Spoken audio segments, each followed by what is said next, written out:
Good evening, everybody, and welcome to the City of Parker's council meeting. Can you hear me nice and clear?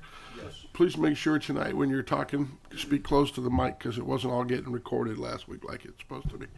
Anyway, Pastor Davis, if you would, please give us an invocation. Let's stand and bow our head.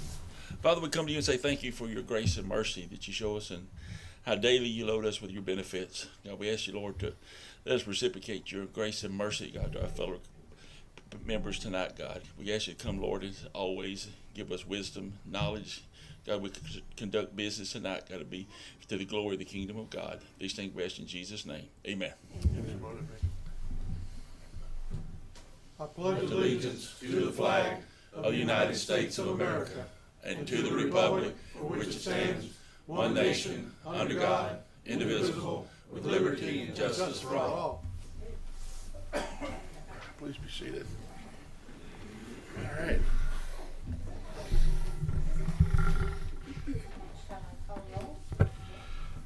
Before the clerk calls the roll, I have something I'd like to talk to everybody about, and I hope I'm being recorded nice and clearly. I wasn't at the last planning council meeting, but I will tell you, if I chair a meeting in this room and I observe the behavior that I observed in that meeting, those individuals should all be ashamed of themselves. And I will have you removed immediately. We're in contact with Lynn Haven, and if you are removed, you will not be able to come back to a council meeting again. Okay, thank you. Okay, if you would, please call the roll. With a full council. Miss Barrett. Here. Miss Barrow. Oh, go on first. I'm used to being first. I know. What was your last name? Sorry. Barrett, okay. First, Barrett. Miss Barrow. Here. Mr. Chappell. Here. Mr. Haney. Here. Mayor Kelly. Here. And that was Haney, just for clarification. It's going to be tricky because it's Barrow, Barrett. So I'll Be do all my right. best to articulate. Hopefully it'll change soon. Okay. So first item is to approve the minutes from the last February the 20th. You should have those in your package. I make a motion that we accept them as presented. Second. Get a first, a second. I actually think so. There is a change. My name is spelled wrong, so if we can change it to K-T-Y. Yes, very good. With changes. First and a second with changes. You call a roll? Yes. Miss Barrett. Yes. Miss Barrow. Yes. Mr. Chappell. Yes. Mr. Haney. Yes. Mayor Kelly. Yes, thank you, ma'am. At this time, any items from the audience, if you do, please come to the podium. State your name and address for the record, please. Kathleen O'Brien, 1455 Parkway Drive. I saw something that Panama City is doing, and I thought it might be a good idea for us to consider it. There was an ordinance passed by the, it was a House bill that was passed in Tallahassee, and it regards speed zone cameras by the schools. So that what they're doing is putting up, there's a company that's out of Kansas City, and they're putting up cameras in the school zones to detect speeders going over 10 miles an hour. And it's not costing the city anything. Did it outline who would monitor the system? It's electronically monitored. Okay. Could you send it to the clerk and we'll look It's into a it? rather large file. I have a copy of Okay. it. And if you want to click on the city agenda, you can send the link that way. Okay. So can That I give sounds it to good. a hard copy to the clerk? Absolutely, ma'am. Okay. Absolutely. I've been in touch with the gentleman. He's went back to Kansas City, but he knows we might be interested. Okay, very good. Thank you, ma'am. And I think the city gets some of the money that's collected when they get $100 tip. Wow. Question, do they have cameras on the buses as well? They do have cameras on the buses. I can answer I mean, that. external cameras to catch people that are going No. past the, Yes. No, just the internal. they do, or? I'm just curious. Just by the school. This is school night. Anybody else in the audience who would like to come to the podium? All right, thank you. We have, first item is the public hearing for 918 East Street.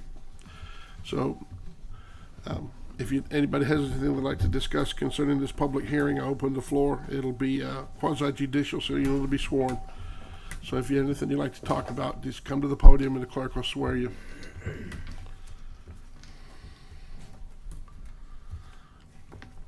Okay, thank you, ladies and gentlemen. So Section B of this same variance is consideration and approval. So this was going to require first, a second, and a vote of the council. The package is in your folder. If you've had a chance to read all of that, then you'll know what it.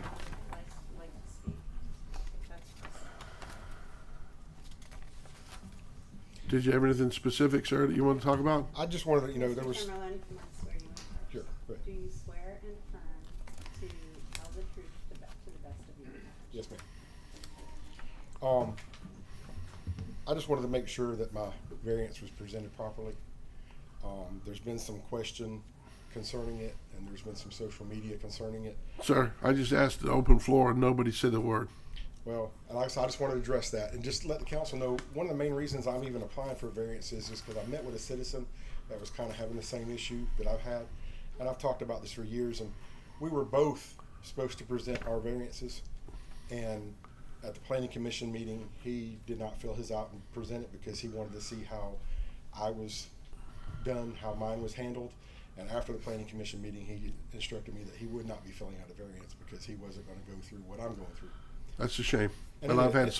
had several phone calls in the last 10 days. And it is because, especially, I don't want to start a lot of drama or anything, but like I said, I just want to make sure that everything, all the boxes were checked by the city. I'm not treated any differently by anyone. And like I said, Madam Clerk, is all the paperwork correct? It is, sir. Thank you, ma'am. The floor was open to the public. Public had nothing to say. Thank you, Mr. Summerlin. Okay. Okay, if you'll remember, Mayor, there's a 7-point hardship or variance test that the council would go through. I'll read those. Okay. If it passes by clear and convincing evidence, then the council can then vote on the entire variance. First is, there is a specific hardship affecting the development of the property resulting from the strict application of the provisions of these regulations. Second, the hardship is not a result of the owner and is not based solely on a desire to reduce the development cost. 3, the proposed variance is necessary to preserve the substantial property right where such property right is generally available to other property owners of adjacent or nearby properties or other properties in the land use category. 4, the proposed variance will not materially increase congestion on surrounding streets, increase the danger of fire or other hazard, or otherwise be detrimental to the health, safety, or general welfare of the public. 5, the proposed variance will be compatible with adjacent and nearby development and will not alter the essential character of the land use district. 6, the effect of the proposed variance is consistent with the purposes of the regulations. And 7, the effect of the proposed variance is consistent with the comprehensive plan. If the council determines, based upon the evidence presented and determines the variance passes that test, then you can issue a variance to the applicant. So on page 4, council, of your packages, you have that variance that was just read by Attorney Sloan. That's what we'll be voting on.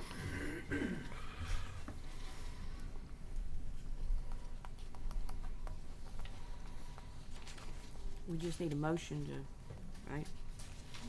There needs a motion, a second, and a vote. I make a motion that we would give him his variance. I'll say. So the motion is that we're going to give Mr. Summerlin a variance based upon this application. It's been seconded. Madam Clerk, call roll, please. Ms. Barrett? Yes. Ms. Barrow? Yes. Mr. Chapel? Yes. Mr. Haney? Mayor Kelly? Yes, thank you, Clark. Thank you, sir. Mayor, I just have one question. This is it for the day, you know. Yes, yes, sir.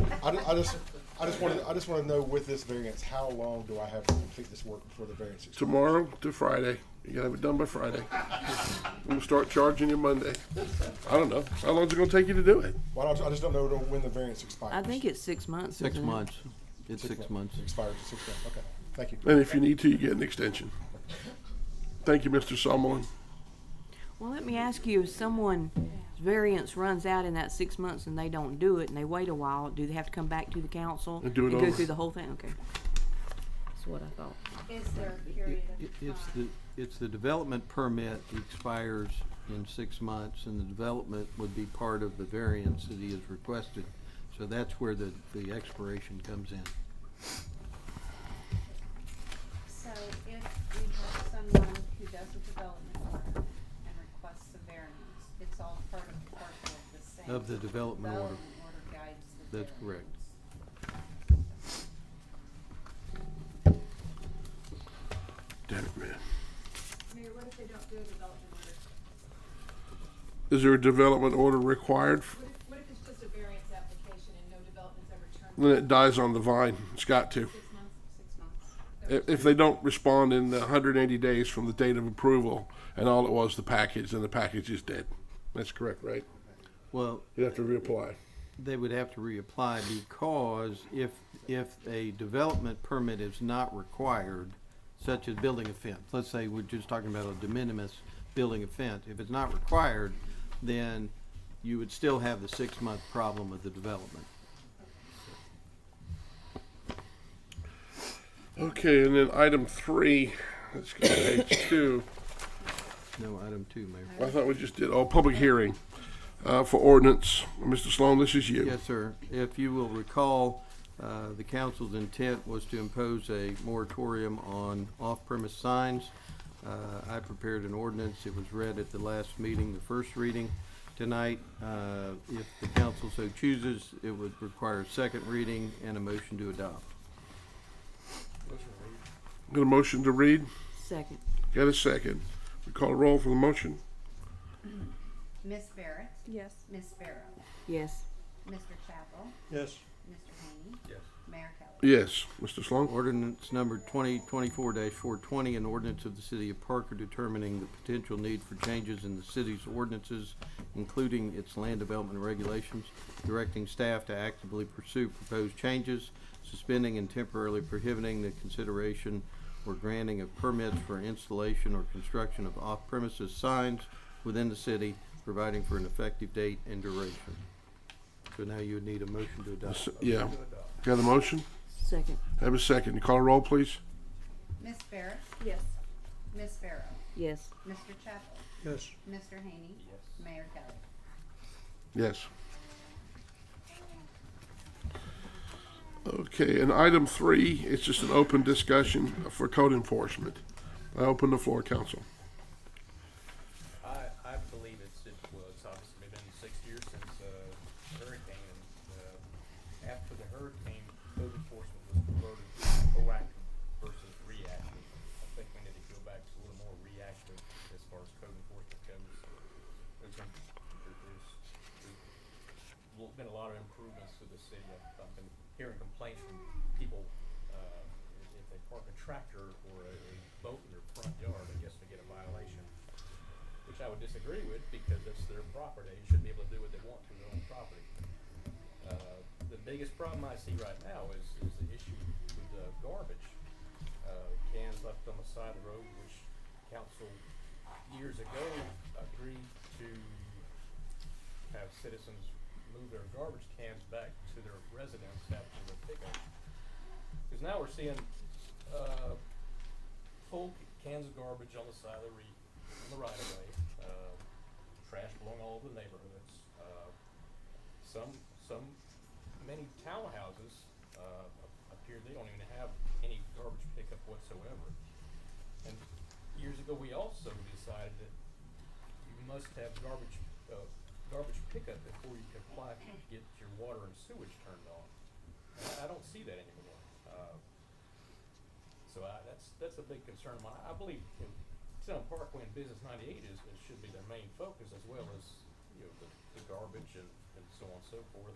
Along with grass and then antenna growth and so on and so forth. But it seems that like a code enforcement is almost too aggressive on some residences, but they're totally missing a lot of other issues as well. That's my opinion. The floor is open, ladies, gentlemen. Oh, can we get through with them and then we'll have a public portion of it, yeah? Well, I kind of agree with the reactive, proactive thing. I think it should go back to the reactive instead of proactive. It'd take a lot of work off of the code enforcement officer. But I've always been that way anyway, the whole time. So that's the way I've always felt. Mr. Chappell? Well, I've seen the problem we have, but I didn't think it was out of hand. But maybe I'm not getting around the city enough to take a look at everybody. I kind of patrol the area over in the Donaldson Point area more so than I do over in this area. So you're selective enforcement, is that what that is? That's what I thought. Ma'am, do you have anything? I mean, I agree with Ms. Barrow.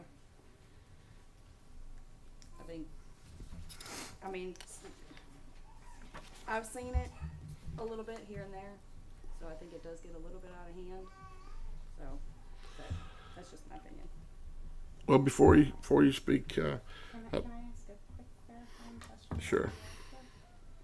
So, if the code enforcement officer goes out because someone has called in a violation, and if he codes that person because that violation is accurate, but he sees 2 or 3 people with the same type of violation on that street, does reactive mean he doesn't code them, or he does because he sees it? I would assume the complainant would be complaining about They every, don't. well, I guess Nah, they that's don't. just picking on one person. Exactly. So I mean, you do one for, So do you the feel same like if for you do- everybody else as you would for. I'm sorry, Mayor, I just needed to. It's okay. I'll get you in a sec, Mr. Libby. I guess I'm the odd person out because I happen to believe that code enforcement is incredibly important to a city. I happen to believe that if you don't clean it up, no one's going to come here and spend their money to make the city better than it already is. We haven't had Mr. Darling very long. Is that his last name, Darling? And he just came back from school. And although he may have been overzealous on grass and stuff of that nature in the beginning because he didn't really have a lot of working knowledge on what he was supposed to do exactly. I literally have a standing joke in the office when I say, Mr. Darling, I noticed a giraffe walk in such and such neighborhood this morning. And the reason I say that is because the grass is so tall, all you can see is a giraffe head sticking out the top.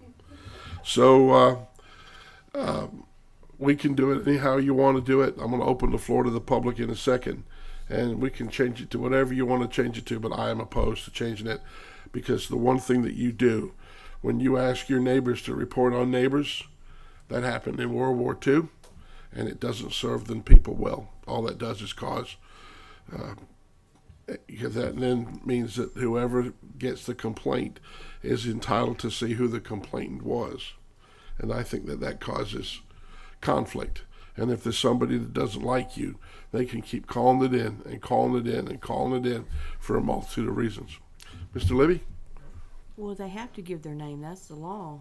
They have to give their name. If they turn in a complaint, they have to put their name on it. Yeah. But how do you take your time hasn't started? How do you control people from calling people in? And if they do put their name down there, what good does it do but cause heartache and discontent? How do you make people not hate one another for having one person's got a nasty yard and one complains about it? And now you have conflict as well as a yard being cleaned up. How do you fix that? I'm open to any suggestion. But what Mr. Haney said to start with, after the storm, it was really bad. Now today it's not as bad as it was, and it is getting better than it was. But let me tell you, for a long time before the storm, it was bad. It was bad. And people have told me, look around the city of Parker. Look how many people are building here now. They are building from front to back, left to right, new houses, new businesses. We got businesses coming here every day. We have got such a great company about to build a building in Parker. We haven't had it before the council, the planning council yet, so I don't want to be premature, but you guys are going to be so shocked at how nice this is going to be on Tyndall Parkway. But that being said, you have the floor, sir. Hi, Bill Libby, 4717 Sunset Drive. That code enforcement officer, you're right, Mayor. That's one job that I think is underpaid, and if everyone had to go out there and do what they have to do, a lot of towns have that position under the police department because it's relative to the same type of pressure that they find, and they can commemorate on what the problems are. I looked at the package today. You have a letter in there from me, and basically, I've been told that I can't talk or visit the code enforcement officer to get status on anything that I want. And when I talked to Randy and to Jim, they apologized because they couldn't talk to me. And I thought it was kind of strange, and it kind of goes against what the city park is about. I've been here 39 years, half of it as a magistrate, and I appreciate the inspector so much. And I've had to be quiet for so long because of the ex parte requirements. But anyway, I think that we all should have the ability to go up and talk to our neighbors. We should have the ability to walk into here and to ask to talk to a code enforcement officer, arrange for it. Mr. Libby, what's this got to do with proactive and active? I thought you were going to introduce something that you knew about proactive. Oh, I'm sorry. I have a hearing aid problem because I don't have any. And I thought we were talking about what, I thought we were talking on Mr. John Haney. He wants, his question is for the council to not have code enforcement as aggressive as it is to have it as I'm sorry. I apologize. not active but proactive, or in other words, by complaint only. I That's think proactive. reactive. Yeah. Okay. I think proactive, if I can change for a minute, I don't have a problem with that. Because before, it could become a targeted type of thing. And they're waiting for somebody to tell them what to go do. It kind of took the politics out of it. And I think with some maturity, some upper level adult supervision, they could maintain it. I think that about 90% of the code problems are taken care of right at the doorstep. What actually gets written up and sent to the magistrate is very little of what they actually deal in. Their biggest job is going out there and talking people into following the law. I remember early on, we used to have some senior citizens that were code enforcement officers. Sure, your And time is up. They were very effective because no one would say no to them. And so the grandmothers and the mothers were out there and they went door to door, and we had hardly anything coming up. Thank you. I apologize for starting off wrong. Okay. Thank you. I've seen code trucks go in certain areas, and I've seen code trucks all over neighborhoods everywhere. I've seen them drive right past garbage cans that are overflowing, trash blowing all over the neighborhoods. I mean, it's not just, it's mainly around the townhouses, Yeah. areas like that. So, from watching Mr. Randy, which I only see him in the mornings and in the afternoons, it seems to me like he prepares his day by going through his case folder and complaints or whatever he's got. Then he gets into the truck and he goes out and he triages the work, worst to least, worst to least. We've had so much recently, not recently, since he's been here, that was significant code that I don't think he has time for garbage cans. He may. I would say we probably could use another code officer, but the truth is I need the money for other things. But I'm open to guys, whatever you want to discuss on it, whatever you want, however you want to proceed forward. But I will tell you that it will slow down people wanting to develop Parker if Parker doesn't continue on the path of cleaning up the debris. And what John said was right. The primaries are the areas that builders see, but we got a man building 50 houses over the next 4 years throughout Parker, 1, 2, and 7 and 8 lots, beautiful homes. And that will dissuade people like him from coming here if garbage cans are tipped over. I don't know that we ticket that. I think he just tells them to pick it up. Have we had any garbage can citations? I've seen, I know Mr. Talley, when we first enacted all this, Yeah. Mr. Talley would go get up, put door hangers on people's houses, and I Okay. haven't seen that. I know he's trained this. Yeah, he just got back from school. So what you're saying is you'd like to see more of that when there's garbage cans tipped over and stuff. Well, that seems to be a big problem. Okay. That's the biggest. I'll make that complaint myself if you like. Okay. I'll So add that to his normal list of things, add in citations to houses where the garbage cans are tipped over. Now, still, what about the water service versus the should they still have to have proof of a garbage service before they get? I believe they do, don't you? You Well, have to have garbage If service they in don't Parker. pay it later on and they discontinue the garbage service, then that what good is the getting it when you get your water? At least it's a start. Well, yeah, that's true. See, I was under the same impression. I thought you had to have garbage service if you lived in Parker. I don't think it cared who had it, but you had to have somebody. That's never been anything that we've required, that's never been told to us. Okay. That you had to have, I mean, we know that you have to have garbage, but not that you were required to have it prior to getting water. This is coming back pre-Hurricane Michael era. Yeah, This- that's never been talked about. Well, let's look that up and see. I've not heard that neither, but it could be. It could be. I don't know. Yeah, I mean, we provide a list. So if you don't have garbage service, what do you do with your garbage? You No, we leave- provide a Kick it down the list road, I guess. And tell them, the different garbage companies, but we've never required that they have it prior to getting water service. Right. I mean, we do tell them, Parker doesn't pick up household garbage. Miss Barrett, do you remember anything? I don't. I think a lot of that was the time period that I wasn't here. Okay. That was with Mayor Musgrave when his Was it Miss Rowell who was the clerk? Probably.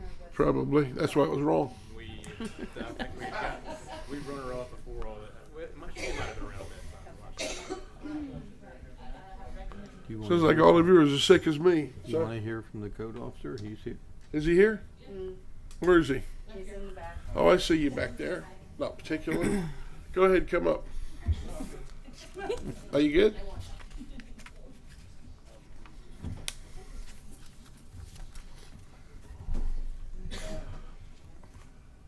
Hello. Hey. You are required to have garbage pickup. There's no way to enforce it. Okay. And as far as passing cans, until I know who picks up when on what day, There's no way of knowing. there's no way. And if they're tipped over, it would just be trash in the street, wouldn't it? It wouldn't be. It wouldn't be garbage. It And would if be. nobody's home, there's no way I can tell them to pick up their trash. Can we put door hangers on people's houses? We do. Okay. You do already. Mhm. Okay. Anything else? If you see a can, I'm sure you could drive through the neighborhoods quite often. I don't know if you I hit do. every street every day or not, or just if you make your rounds once a week or however you do. I'm out every day, but But it depends on what it is. If you would see a can that's been rounded over garbage and it's flying across neighborhoods and all that, I would assume that you put a door hanger on, go knock on a door, say, hey, you gotta do something. I do. Okay. That's what I was. I have door hangers in my All right. truck. We'll continue that. If you see it, just keep hanging it. What does it say that that you just pick up your trash, right? Well, I can write on there what's the issue. Okay. And call the office at the same time. Okay. If not resolved, would the water be turned off? Well, I'm not real big on beating people up over There's- that, man, because the I don't have garbage any can could control. blow over. You could just say pick it up, and that should be the end of it. Process. We got a process we have to follow. Now, the other thing to keep in mind though is if they're not there and I leave the door tag and they don't call the office and I go out the next day and it's still there, then the process starts where I have to send out a violation letter. Correct. They have 10 days to pick it up. Okay. If Well, the they garbage don't guy will pick come it by up- then. Hmm? The garbage pickup man will come by then. If it's tipped over, Okay. some of them will pick it up, some Yeah. of them won't. Right. You know, Okay. It's something I brought it back years ago when everybody kind of laughed at me, but the idea that Parker Had their own garbage their own service. garbage service and having that source of revenue, and I'm sure it'd be a heck of an investment, but that way you can keep track of who's getting their garbage picked up. and See, on all that. garbage service, I think it is productive for the city, and the revenue source is good, but I think you have to spend a lot to get started. Right. Well, it's so far to drive, and it costs so much to get rid of the debris now. All of it. You All know, that it's would have just to a take into consideration. Maintenance on the vehicles, buying the vehicles. Either I or think just that was what we had discussed way back about. create a yeah. contract with one of the other pickups. Well, that's, Springfield's had that problem, and it's not been a very good result for them. Well, they went from Waste Management to Coastal. That was a Yeah, big issue. Callaway did the same thing. Maybe that's something. But if they don't pick it up, then they cancel the contract and put it out for bid again. Maybe that's something we might consider, don't going that route. Maybe. Any other questions? I have none. Council, any other questions? None? All right, thank you.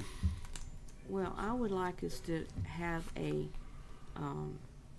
meeting and just discuss going over the code violations, what things that are more common on all the things, and there's things that I would like us to go back and relook at. If we could have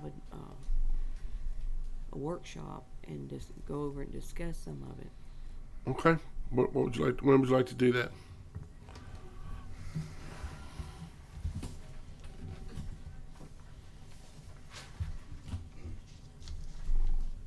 Go for it. Pick a date and I time. don't, whatever day, not this week, but but any whatever's good for everybody else.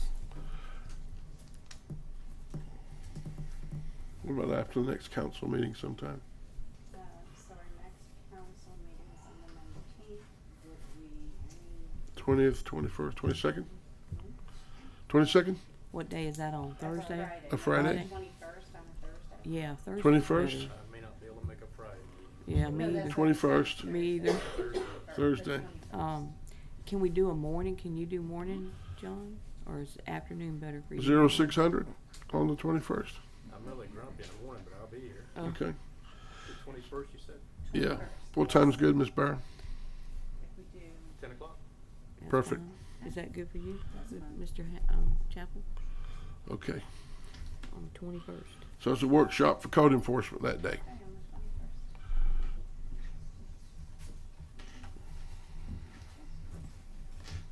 the 21st. All right, very good. Mr. Chapel, what you got?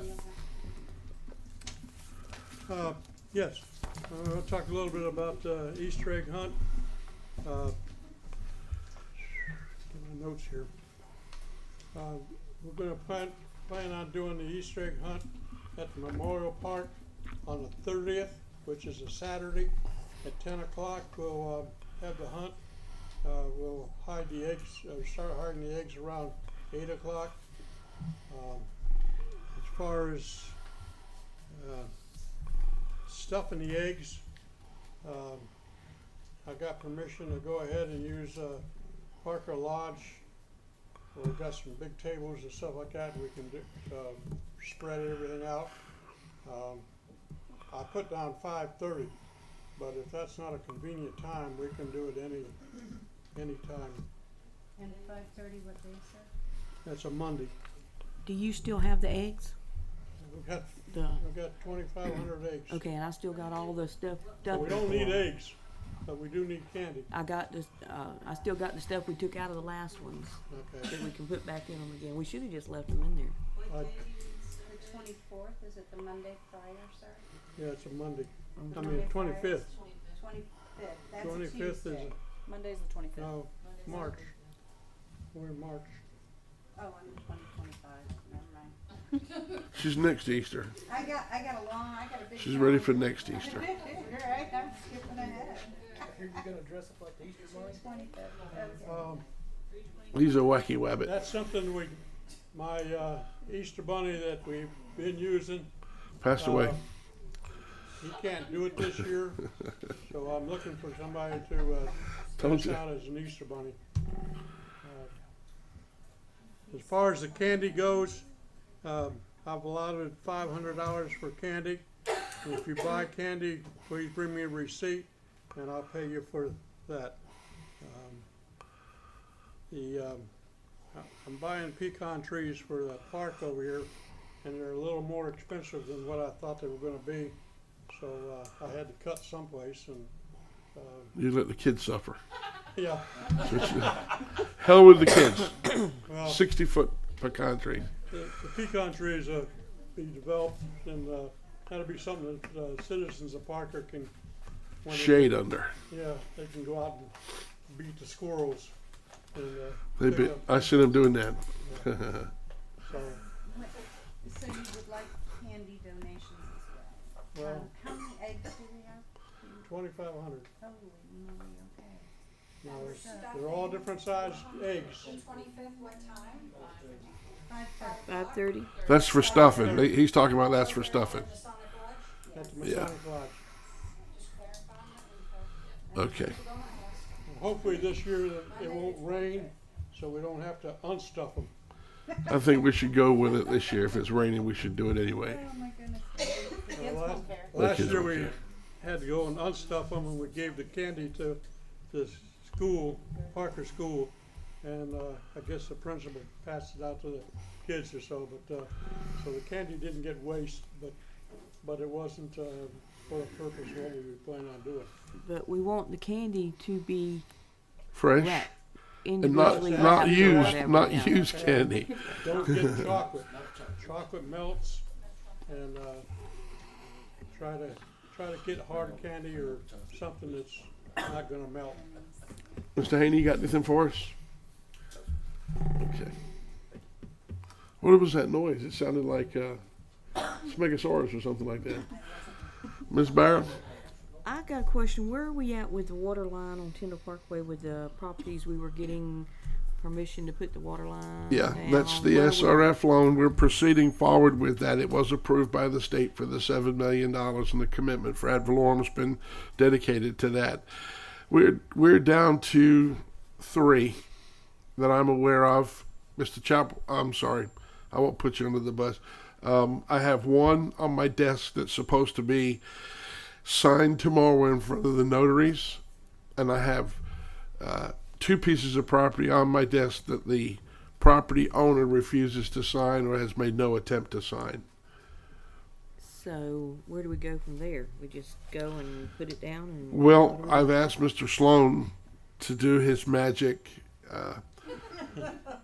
We are going to have to go to a different court system. What's it called, Mr. Sloan? When you seize Well, what you'd be talking about if you went to Eminent court would domain. be eminent domain. eminent domain, yeah. Right. But I've been working with the engineer to see if there's a way to put the line in such a way that we don't have to do that. So I have not had a chance to get with her this week, but I hope to meet with her and look at the few properties that have not signed and see what we can do. Well, it said there's only 2 left. 3 Well, 1, you said you got the thing on your desk. that I The have, yeah. other That he has, one but I have a couple Isn't that that have not public been. record who is not